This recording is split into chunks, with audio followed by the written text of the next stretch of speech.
Praise the Lord brothers and sisters.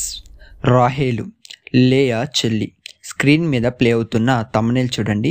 లేయా గురించి ఇంతకుముందే video చేశాను. ఎవరైనా వీడియో చూడాలనుకుంటే డిస్క్రిప్షన్లో లింక్ ఉంది, వెళ్ళి చూడండి. ఇప్పుడు రాహేలు గుణలక్షణాలు అలాగే చెడు లక్షణాలు చూద్దాం. రాహేలు అంటే అర్థం ఆడగొర్రె. రాహేలులో మొదటగా ఉన్న లక్షణం తండ్రి బాధ్యతను నెరవేర్చిన స్త్రీ, తండ్రికి సహకారిగా ఉన్న స్త్రీ ఈ రాహేలు. ఆదికాండం 29:6లో యాకోబు రాహేలును గొర్రెల వెంట రావడం చూస్తాడు. రాహేలు గొర్రెల కాపరి. సాధారణంగా గొర్రెల కాపరులు మగవాళ్ళు ఉంటారు. రాహేలు తన ఇంటి వారికి సహకారిగా ఉన్న స్త్రీ. సోమరిపోతుగా లేకుండా ఈ రాహేలు ఇంటి భారాన్ని పంచుకుంది. రెండవదిగా దైవభక్తి గల స్త్రీ. ఆదికాండము 30:22లో రాహేలు మనవి దేవుడు విని గర్భంను తెరిచారు. ప్రార్థించే స్త్రీగా ఈ వచనంలో మనకు రాహేలు కనబడుతుంది. మూడవదిగా భర్తకు లోబడిన స్త్రీ. ఆదికాండము 31:14 ప్రకారం యాకోబు తన భర్తలతో నా దేవుడు నా దేశమునకు తిరిగి వెళ్ళమన్నాడు, కాబట్టి మనం వెళ్ళాలి అని అనగానే లేయా రాహేలు ఇద్దరు కూడా ఒప్పుకొని లోబడ్డారు. ఇవి రాహేలులో ఉన్న గుణలక్షణాలు. మరో కోణంలో చూస్తే మనకు పాఠం నేర్పించడానికి రాహేలులో కొన్ని చెడు లక్షణాలు కనిపిస్తాయి. మొట్టమొదటగా అసూయ.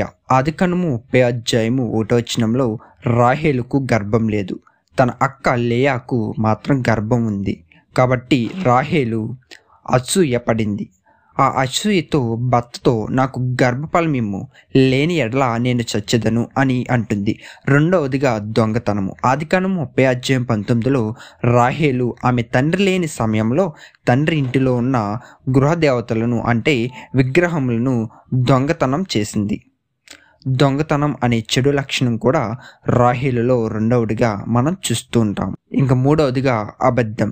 ఆదికాండము 31:35లో రాహేలు తండ్రి లాబాను వచ్చి తన దేవతలు అంటే విగ్రహములలో ఎవరి దగ్గర ఉన్నాయో మొత్తం వెతికి రాహేలు గుడారంలోనికి రాగా రాహేలు తన తండ్రితో తమ ఎదుట నేను లేవలేనందున తాము కోపపడకూడదు, నేను కడగానున్నాను అని తండ్రితో అబద్ధం చెప్పింది. చివరిగా రాహేలు ఆదికాండం 35:19లో బెన్యామీనును కని మరణిస్తాది.